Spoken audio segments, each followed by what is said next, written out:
Alors donc, écoute, ça va? Oui, oui. D'accord, je peux commencer. D'accord.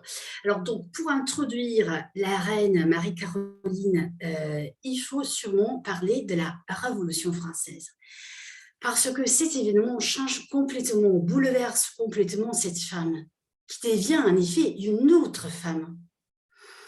Le vent de la Révolution française, on peut le dire, avait déconcerté, choqué, scandalisé un peu partout en Europe. On s'interroge, mais si l'on arrive à déraciner le roi de France, la dynastie des Capétiens, mais alors même les autres monarchies européennes sont en danger. Et en effet, parmi ceux qui regardent ces événements avec terreur, angoisse, il y a la reine Marie-Caroline de Naples, représentante à l'époque du despotisme éclairé. Quand la Révolution éclate, Marie-Caroline a 36 ans. Elle est reine de Naples et de Sicile depuis 21 ans. Elle a déjà accouché 14 enfants. Marie-Charlotte, Louise, Joseph, Jeanne, Antoinette d'Autriche, dite Marie-Caroline après son mariage, est née à Vienne le 13 août 1752. Et je partage avec vous des images.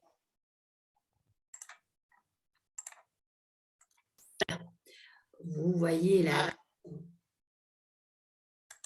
et là voilà, Marie-Caroline.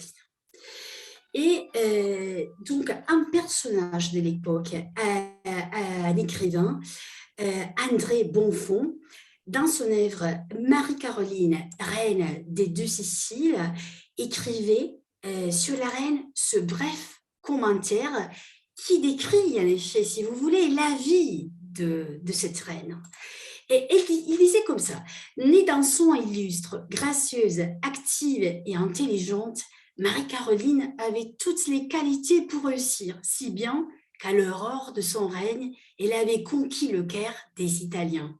Vrai. Mais ambitieuse par nature, elle accapara le pouvoir à son profit. S'habituant peu à peu alors à dominer dans l'État, elle ne toléra plus d'autre autorité que la sienne. Bon, André Bonfons résume la vie de cette femme. Fille de Marie-Thérèse, impératrice d'Autriche, elle arriva à Naples qu'elle n'avait pas encore 16 ans, en 1768, et elle épousa le roi Ferdinand IV, qu'on appela le roi Nasone, à cause de son grand nez. L'éducation qu'elle avait reçue avait développé sûrement à contribuer chez elle des tendances ambitieuses.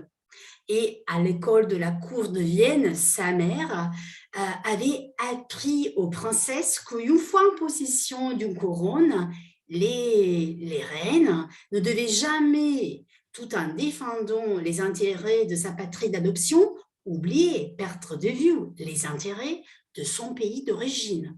Et c'est ça qui fait en effet Marie-Caroline. Vous l'avez vu dans l'extrait. Le roi et la reine appartiennent à deux mondes complètement différents. C'est-à-dire que la reine Marie-Caroline, en effet, était trop pour le roi de Naples.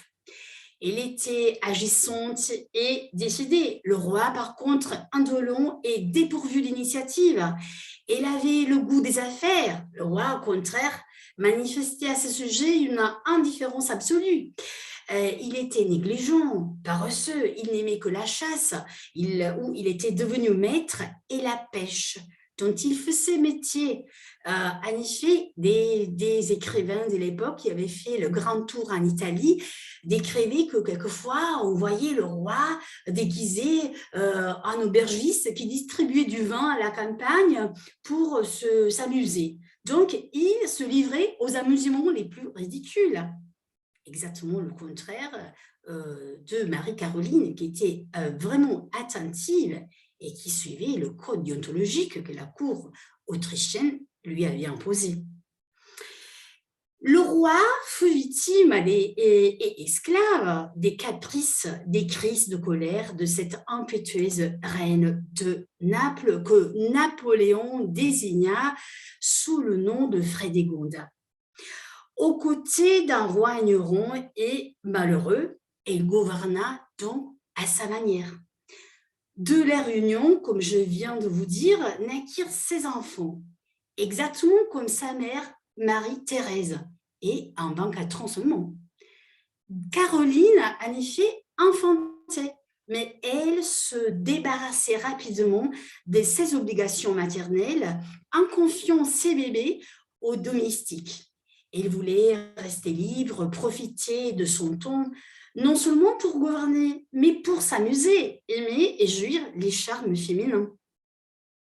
La reine ne fut pas du tout, satisfaite de ton de grossesse, parce qu'en effet, Ferdinand, dans une lettre à son père Charles III d'Espagne, disait que la reine l'accusait d'être le seul coupable, pardon, de son état de grossesse. Et il disait à son père, elle me saute dessus comme un chien, elle mord sauvagement la main, et il continue à dire, je porte encore les marques de ses morsures. Donc une femme violente, agressive, qui ne supportait pas du tout tant de grossesse. Et là voilà, avec ses enfants et son mari. Et Alexandre Dumas, dans un extrait de son Correcolo, décrivait la cour des Borboni par ces mots. À Naples, personne ne connaît ni Ferdinand Ier ni Ferdinand IV. Mais en revanche, tout le monde connaît le roi Nasone. Aussi de sa vie, le roi Nasone n'ouvrit-il un livre ou ne lut-il un mémoire? Quand il fut majeur, il laissa régner son ministre. Quand il fut marié, il laissa régner sa femme. Et ça, un peu, c'est la vie des souverains de Naples. Donc, la classe éclairée du royaume, voilà encore avec ses enfants, d'accord? Les images avec la reine et ses enfants. La classe éclairée du royaume de Naples, la seule capable de diriger l'État, fut toujours méprisée par Marie-Caroline. Il préféra les conseils de Acton, l'amiral, qui devient son amant. Et leur histoire créa un véritable scandale à la cour de Naples, tant que son beau-père, Charles III d'Espagne, ordonna à son fils Ferdinando de se débarrasser de l'amiral Acton. Mais Ferdinando était peu intéressé à la vie du royaume, on l'a dit, et de sa femme. Il préférait la chasse, une véritable addiction pour lui. Elle, la reine, alors préféra la compagnie de Madame Emma Hamilton de Nelson, des étrangers dominés par la cupidité, les intrigues, les passions violentes. La reine, en effet, quand elle arriva à court, elle chercha à se débarrasser d'un homme honnête qui avait à cœur le bien-être du royaume de Naples, c'est-à-dire le ministre Tanucci. Tanucci, le ministre du royaume de Naples, constituait pour elle un obstacle à l'accomplissement de ses volontés. Et toujours dans son œuvre, André Bonfons dit que, avec la naissance de son premier fils Charles, Marie-Caroline réussit à se débarrasser de cet homme, et en renversant Tanucci, elle n'avait pas seulement cherché à se venger d'un rival gênant, mais elle avait aussi voulu opérer un changement radical dans la politique de son pays. Pourquoi il faut attendre la naissance de son premier fils? Parce qu'en effet, Marie-Caroline, quand elle arrivait à Naples, avait un contrat de mariage que sa mère, Marie-Thérèse, avait bien préparé. Et avec une clause, et je vais vous le dire tout à l'heure, qui en effet imposa Marie-Caroline comme reine absolue pour gouverner ce royaume qui était immense à l'époque. En plus, Naples, à l'époque, et je parle au XVIIe et XVIIIe siècle, était la troisième capitale européenne après Londres et Paris. Marie-Caroline, pour beaucoup, reste quand même la sœur de la plus connue reine de France, Marie-Antoinette. Et voilà deux images, Marie-Antoinette et Marie-Caroline. Je vous défie à dire, mais qui est Marie-Caroline et qui est Marie-Antoinette? Et elles se rassemblent en effet, si vous voyez, comme deux gouttes d'eau. Et en effet, Caroline avait en commun avec sa sœur Marie-Antoinette, reine de France, pas seulement le physique.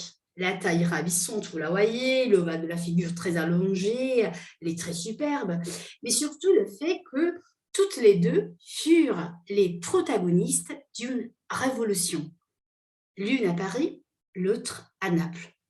Et pourtant, on le sait, le destin fut différent pour les deux sœurs.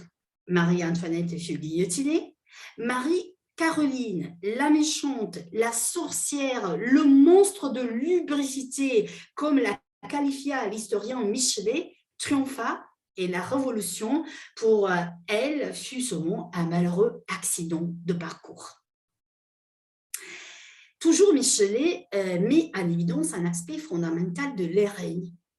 Marie-Antoinette, et là il faut le dire, chercha désespérément pendant sa régence française à se faire accepter par le peuple qui voit jusqu'à la fin comme l'Autrichienne. Les Parisiens n'ont jamais accepté Marie-Antoinette. Et elle est restée vraiment jusqu'à la fin de ses jours comme l'étrangère, l'Autrichienne. Marie-Caroline, au contraire, elle se sentit toujours étrangère au peuple et à Naples. D'après elle, le peuple, la populace, comme elle les appelait, était vil, infâme, scélérat. Malgré tout, le peuple l'avait accueilli dès son arrivée, dès son entrée dans la ville de Naples. Donc, le peuple fait la différence, même dans ce cas, parce que Paris, les Parisiens voulaient la mort de la reine. Et ce n'est pas le cas du peuple napolitain qui, à la fin, pardonne les atrocités de Marie-Caroline. Marie-Caroline ne rassemble pas, si se rassemble physiquement, voilà, le caractère est complètement différent. Marie-Antoinette, frivole, légère, avide de bonheur. Marie-Caroline, elle ne veut que gouverner. C'est ça, son désir, c'est gouverner. Et comme je viens de dire, Naples à l'époque était la 3e capitale européenne. Et donc, disons qu'on est entre les deux sœurs une véritable sorte de compétition. Marie-Antoinette, elle est à Versailles, et alors la reine déménage de Naples à la cour de Caserta, que je vous assure n'avait rien et n'a rien à lier à celle de Versailles. Je ne sais pas si quelqu'un a eu l'occasion de la visiter, mais vraiment, c'est une véritable compétition entre les deux cours, bien sûr. La compétition, c'était plutôt, évidemment, c'est Marie-Caroline qui a ce sentiment de compétition à l'égard de sa sœur. Par exemple, à Versailles, c'était un peu la mode, la porcelaine de Sèvres. C'était à la mode. Et alors, Marie-Caroline imposa la fabrication de la célèbre porcelaine de Capodimonte et qui encore aujourd'hui reste connue. Les assiettes, les tasses, on avait les visages, les figures des souverains sur les assiettes, sur les tasses, et c'était un peu comme sa sœur Marie-Antoinette qui buvait dans les tasses de porcelaine de Sèvres, et à Naples, on devait utiliser la porcelaine de Capodimonte. Et là, par exemple, ça c'est une chambre, une salle de la cour, et comme vous voyez, les murs et les lustres sont en porcelaine de Capodimonte. Donc, Marie-Caroline, de ce point de vue, fait du bien au royaume de Naples. Fait du bien parce qu'à l'époque, il commence à mettre en pratique le despotisme éclairé que sa mère, la reine Marie Thérèse, lui avait enseigné. Donc, disons que là, j'interromps un moment le partage et voilà, parce que là, j'aimerais bien vous poser des questions. Mais si je vous dis, par exemple, si l'on parle, par exemple, de superstition et de café, évidemment, ce sont deux stéréotypes qu'on attribue à la ville de Naples. Ça, c'est bien évident. Mais là, bien, on se trompe. Mais pourquoi je vous dis ça? Parce que, en effet, ce n'est pas au départ Marie-Caroline qui devait épouser le roi de Naples, Ferdinand IV. Mais c'était plutôt Jeanne, sa sœur, et après Josépha. Mais Jeanne et Josépha moururent tour à tour. Et cela voulait dire que le roi de Naples portait malheur. Donc, quand la mère Marie-Thérèse communiqua à sa fille Marie-Caroline, c'est à toi, c'est ton tour, c'est toi qui dois aller à Naples. La reine fut terrifiée. Épouser le roi de Naples portait malheur, je vais mourir. Et alors, elle arriva à Naples, elle, autrichienne, avec des objets fétiches, des porte-bonheur, parce que le roi de Naples portait malheur. Oui, ça c'est rigolo en effet, parce que la superstition, on l'attribue à Naples, et pourtant c'est la reine, c'est Marie-Thérèse, l'autrichienne stricte sévère, qui arriva avec des objets fétiches. Et en plus, elle arriva avec la boisson qu'on attribue évidemment à la ville de Naples, le café. Et oui, bien sûr, c'est Marie-Thérèse qui introduit à Naples le café, parce qu'à la cour de Vienne, on buvait le café le matin et l'après-midi. C'est vrai qu'à Naples, on a exagéré. On arrive à boire 7-8 cafés par jour. Mais c'est pourtant Marie-Caroline qui imposa ça. L'imposa parce que c'était la tradition de la cour de Vienne. Donc, voilà un peu les stéréotypes. Café et superstition. Mais là, dans ce cas, c'est la reine Marie-Caroline qui les avait emportés dans le royaume de Naples. Avant, je vous ai dit un contrat, une clause spéciale. Oui, en effet, Marie-Thérèse avait bien étudié la situation. Le royaume de Naples était immense. Il a englobé toute la botte de l'Italie, y compris la Sicile. Donc, vous imaginez l'immensité de ce royaume. Et il y avait une clause spéciale. C'est-à-dire, dans le contrat de mariage, on imposait qu'à partir du moment où Marie-Caroline accoucha un fils, Marie-Caroline participera au gouvernement, c'est-à-dire, elle décide les ministres, les choix politiques, un pouvoir immense, ok, rapporté en plus à un roi qui était complètement désintéressé de la vie de l'État. Et je repartage vraiment des images parce qu'il faut dire qu'avant la Révolution française, et là je tiens à le dire, avant la Révolution française, Marie-Caroline fait du bien au royaume de Naples. Elle met en pratique le despotisme éclairé et elle applique vraiment les enseignements de sa mère. Elle est intéressée à la classe savante de Naples et l'accueillit dans son salon les hommes cultivés, les périodiques étrangers. Dans sa bibliothèque, on trouvait les nouveaux livres. La reine aimait en effet la culture et sa soif de savoir est également remarquée par Madame de Staël, qui a la curiosité et l'envie de connaître l'érudition de la reine. Et donc, elle a accueilli l'élite parthénopène. Elle l'imposait, comme l'imposait le despotisme éclairé, et elle attire à Naples aussi l'élite médicale d'Europe. Elle était obsédée, et on peut comprendre le motif, par l'obstétrique. Elle avait accouché ses enfants.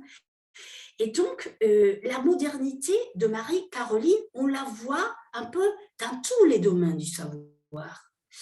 Et là, je vous dis encore que probablement, on la voit surtout dans l'école. On est au XVIIIe siècle, au sud d'Italie, et Marie-Caroline déclara l'accès à l'instruction des femmes et leur émancipation économique par le travail de la soie.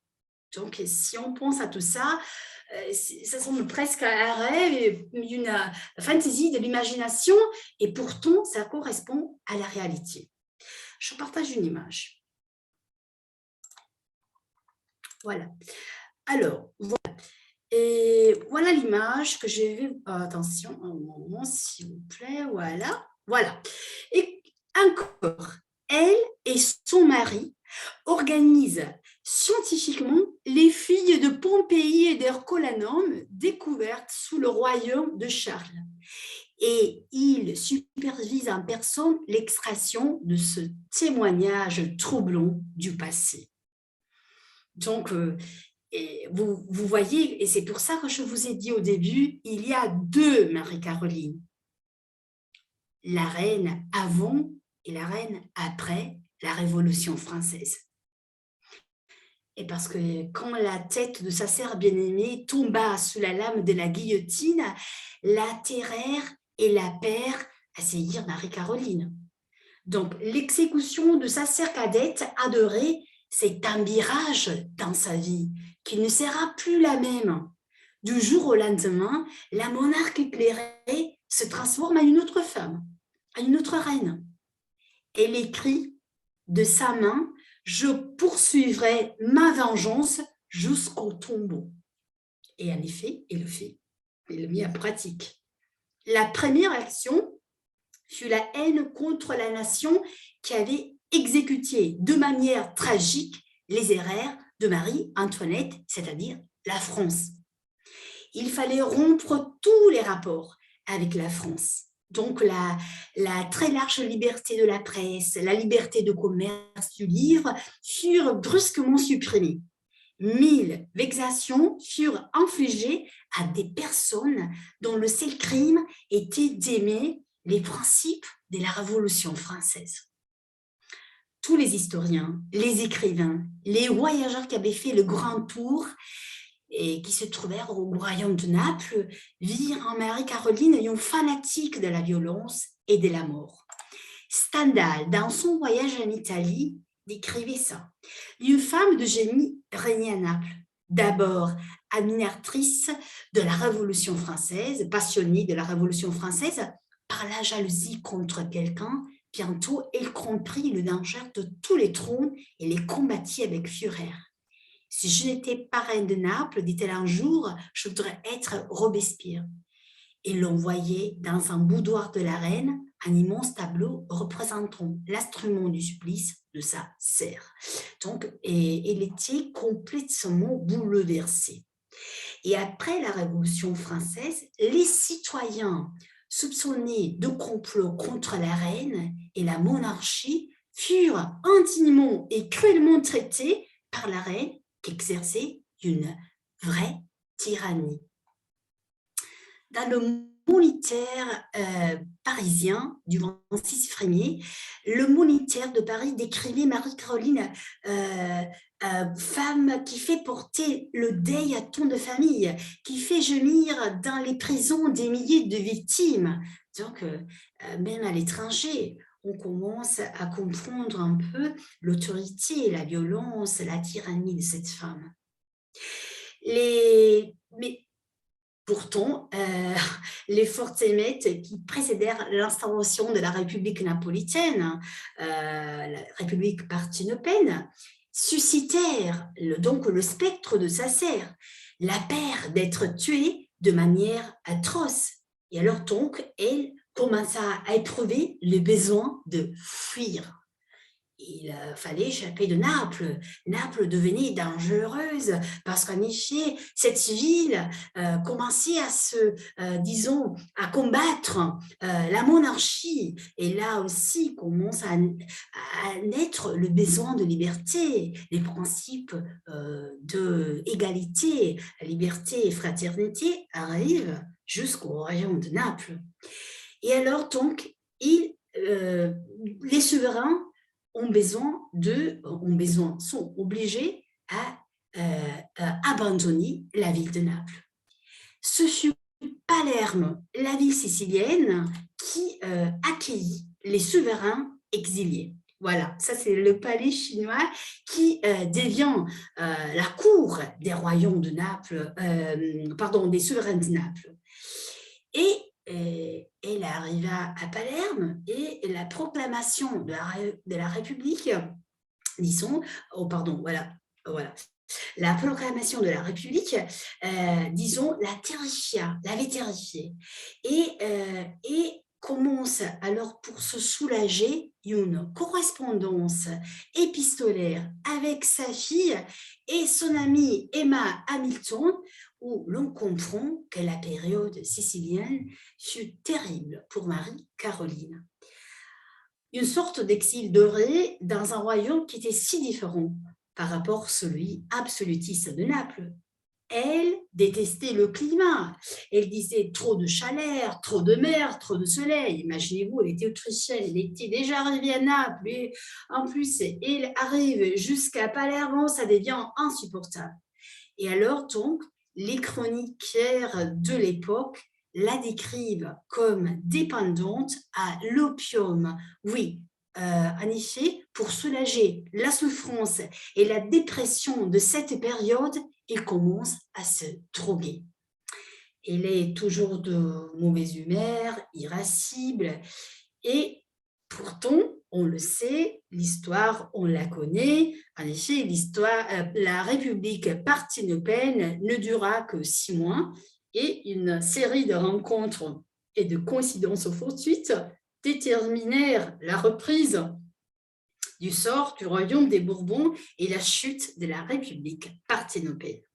La rencontre avec le cardinal Ruffo, l'amitié avec l'amiral Nelson et l'abandon de Naples par les Français furent la clé de retour de Marie-Caroline et de Ferdinand à Naples.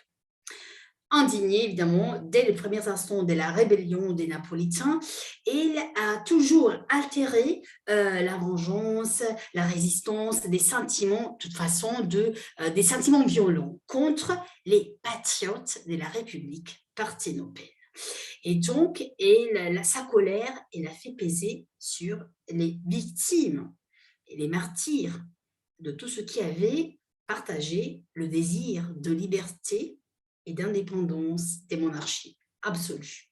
Le 29 juin 1799 eut lieu la première exécution, celle de l'amiral Caracciolo. Depuis ce jour, 40 000 citoyens furent emprisonnés, s'en vont exécutés, et 1251 condamnés. Eleonora Pimentel, écrivaine, qui avait écrit le Monitore Napolitano. Elle avait vilipendé dans le Monitore Napolitano la famille royale. Et pour ça, il fut tué. Mario Pagano, rédacteur de la Constitution, Domenico Cirillo, un médecin, Conforti, un juriste, Cimarosa, un musicien. Donc la férocité royale venait de faire tomber la tête de ces patriotes sur l'échafaud de la classe éclairée de Naples. Artistes, hommes de lettres, philosophes, amants de la liberté furent toutes les victimes de la violence de la reine Marie-Caroline. Et de retour à Naples, la reine, pourtant, continua à vivre comme dépressive et opiumane. Ses relations avec Ferdinand devinrent de plus en plus critiques. En 1805, Napoléon déclara la décadence des Bourbons de Naples et Marie-Caroline fut forcée de retourner en Sicile pour 8 mois et après en Autriche, où elle meurt en 1814, en septembre, lorsqu'elle avait 62 ans, au château d'Eremdorf à Vienne. On la trouva morte dans un fauteuil, près de la cheminée, et on décrit ça.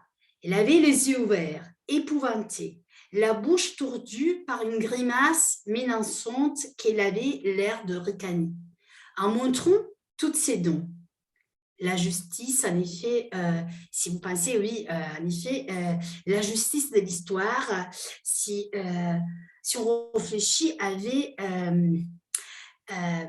avait justifié l'attitude de Marie-Antoinette, parce que sa sœur, Marie-Antoinette, était devenue un peu la victime de la Révolution française. Par contre, Marie-Caroline devient le bourreau d'une révolution. Et alors donc, les historiens, l'histoire, en effet, se range du côté de Marie-Antoinette. Même Germaine de Staël, dans ses réflexions, écrivait « Femmes de tous les pays, de toutes les classes sociales, le destin de Marie-Antoinette renferme tout ce qui touche nos cœurs. » Donc, Marie-Antoinette a fasciné les biographes les plus prestigieux, mais aucun éloge, aucune sympathie pour Marie-Caroline. Sa mémoire, en effet, rappelle pour plusieurs l'inhumanité et le son, la violence farouche contre la classe éclairée du royaume de Naples. Avec Marie-Caroline, donc, se conclut un règne désastreux qui avait blessé et déshonoré aux yeux de l'Europe, non seulement Naples, mais toute l'Italie méridionale. En effet, les fautes à attribuer à la reine se trouvent, voilà, ça sont les images des martyrs de la République parthenope sur l'échafaud, et les fautes à attribuer à la reine se trouvent dans la correspondance que cette dernière eut avec une femme anglaise, la femme de l'amiral Hamilton, c'est-à-dire Emma Hamilton. Parmi les conseillères intimes de la reine, il y a donc une étrangère, Emma, maîtresse de Nelson. Et alors, selon les écrivains et les historiens de l'époque, Emma Hamilton fut la principale coopératrice des massacres et des exécutions féroces de tant de victimes sacrifiées par la volonté de Marie-Caroline. La correspondance entre Emma Hamilton et Marie-Caroline, selon de nombreux auteurs, cacha en réalité quelque chose de beaucoup plus profond, une véritable relation homosexuelle. Là voilà Emma Hamilton, vous la voyez, elle est très très très belle. On l'a considérée à l'époque la femme la plus belle d'Europe. Et les pamphlets de l'époque soulignaient qu'au Palais Royal, dans le théâtre, dans les promenades publiques, Emma était assise à côté de la reine et souvent dans quelques recoins de la demeure, à la cave, dans la salle de bain, elles forniquaient ensemble. Ce n'est pas facile de vérifier l'homosexualité de la reine, mais les lettres à Emma se terminent comme suit. Je vous désire, je vous aime, je vous serre dans mon cœur, je vous pense. De toute façon, elle l'a considérée comme une amie, comme une sœur, et elle écrivait surtout quand elle était à Palerme. Disons, à Palerme, je viens de vous dire, elle commença une vie désespérée. Et donc, elle écriva des lettres qui étaient, disons, des cris, disons, un appel à l'aide, on peut le dire. Je suis maudite. En plus, pour arriver en Sicile, sur le navire, elle va perdre à cause de la tempête son fils Albert de 8 ans. Donc, vraiment un voyage tragique pour arriver en Sicile. Et donc, dans les lettres, dans la correspondance à Emma, elle écrivait sa souffrance. Je disais par exemple, si je perds le royaume de Naples, par démocratisation, par conquête, je ne survivrai point à ce malheur. Je suis malheureuse, j'ose le dire. Sans avoir mérité, pour avoir voulu être fidèle et loyal au peuple. Et en plus, elle disait, je souffre, j'ai toujours mal à l'estomac, je souffre de nerfs, la tête est tout étourdie. Donc, elle, disons, voit en Emma une confiante. Et disons que cette amitié arrive jusqu'au départ d'Emma en Angleterre. Et pour la reine Marie-Caroline, ça devient presque impossible de croire qu'elle doit se détacher de sa sœur, son amie, sa maîtresse, si vous voulez. Et donc, dans une lettre, elle écrit comme ça, Milady, je suis désespérée, et vous m'avez donné tant d'épreuves et j'espère avoir la consolation de vous revoir à Naples dans tous les temps, endroits, circonstances. Emma, ma chère Emma, mon amie sœur, ce sentiment sera toujours le même. Donc, ce sont les dernières lettres que Emma et la reine échangent. Leur vie se sépare. Marie-Caroline mourut, je le dis, en 1814. Un an plus tard, cette Lady Hamilton plongeait dans un abîme de misère. En effet, elle était rentrée en Angleterre, mais il alla en prison pour dette. Et il resta un an. Après, un certain Adelmar Smith l'aida à sortir de prison et s'enfuit en France, à Calais, pour échapper à ses créanciers. Là, il commença à boire, il devient alcoolique et il mourut dans la misère d'insuffisance hépatique. Donc, en conclusion, là je vais conclure, les chroniqueurs du temps décrivent Marie-Caroline comme une femme perfide, calculatrice. Il n'y a pas pour elle de paroles d'éloge ou d'exaltation. Sa figure, comme celle de son mari, ont toujours fait l'objet de critiques et de moqueries. Et les deux souverains, probablement, n'avaient pas accepté un monde qui changeait vers de nouvelles formes de liberté. Là, je interromps le partage. Et après la chute de Napoléon et la fin du royaume de Joachim Murat à Naples, le peuple napolitain commença à chanter le retour du roi Nasone.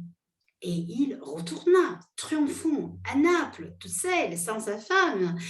Et il se remaria et son règne dura 57 ans. Il est mort à l'âge de 60, oui, il avait 73 ans, oui. Et il fut enterré à Naples, dans la basilique de l'église de Santa Chiara, sépulcre officiel des Borbonides de Sicile. Donc, même les deux souverains ne se trouvent pas dans la même église. La reine Marie-Caroline à Vienne, on l'a dit, le roi Nasone, il est resté à Naples. Et comme ça se conclut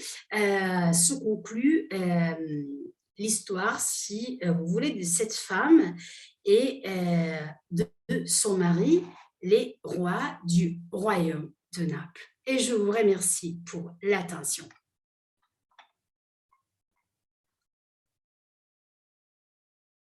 Alors, merci à toi, Marilia. Merci bien. Tu as fait une belle conversation, tu nous as bien expliqué. Et voilà, c'est probablement, oui, voilà, j'entendais des voix, probablement Véronique, c'est toi qui as posé fin à l'enregistrement. Non, non, ça continue, d'accord, d'accord. Et oui, en effet, c'est un petit résumé de sa vie, mais c'est une vie vraiment très intéressante. En plus, je l'ai dit et je tiens à le redire, la première partie de sa vie, c'est-à-dire sa vie avant la Révolution française, a fait vraiment du bien aux cieux de l'Italie en général. Elle a été prévoyante, moderne. Et là, on est au sud, mais il avait déjà avancé plusieurs... la culture, l'éducation des femmes, l'économie aussi. L'économie sous les souverains de Naples avait sûrement vécu une période de splendeur. Oui, bien sûr. Si vous avez des questions, si vous avez des curiosités, n'hésitez pas à me poser des questions, je suis là. Parmi nous, il y a la présidente de l'Alliance française de Salerne. Je serais heureuse si elle pouvait poser des questions à Marilia. Renata, à vous le micro. Je crois qu'elle a des problèmes de connexion. Dommage. Oh oui, puis on ne voit pas la vidéo, alors voilà. Dommage, dommage. Parce qu'elle est parmi nous. Voilà, merci. Tinetta, des questions?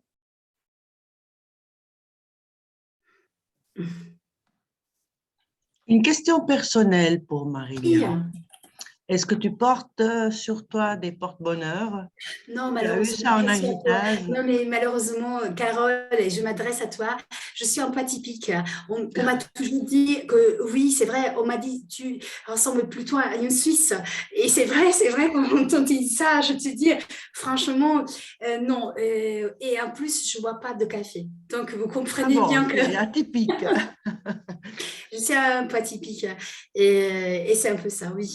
Mais ça, c'est pour dire, c'est un peu, c'est évidemment pour plaisanter, quand on dit les stéréotypes, la superstition et le café, en plus, je vous dis, là encore, un autre exemple, c'est un gâteau typique de Naples, le baba. On attribue le baba à Naples, mais le baba n'a pas d'origine napolitaine, mais polonais, donc vous voyez, ça La dépend. pizza aussi, ça vient des Arabes. Voilà, ça dépend aussi des dominations, des Mhm. peuples qui ont, Mhm. qui ont évidemment gouverné et importé, un peu comme le cas de Marie-Caroline, les traditions des pays d'origine. Et le café, on le buvait à la cour de Vienne. En effet, c'est ça.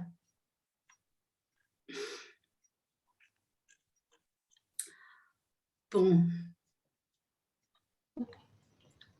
Alors, je vous remercie pour avoir assisté à la conférence de Marélie. Oui, Nous merci à avons vous. été obligés de replier, on va dire, sur la distance. Mais bon, je vous invite à l'Alliance française de Trévise pour les prochaines conférences. Toutefois, je suppose, n'est-ce pas, Sylvia, que la prochaine conférence qui est programmée pour fin février est à présent programmée justement en ligne. D'accord? Bien, très Et bien. alors, je vous remercie. J'arrête l'enregistrement.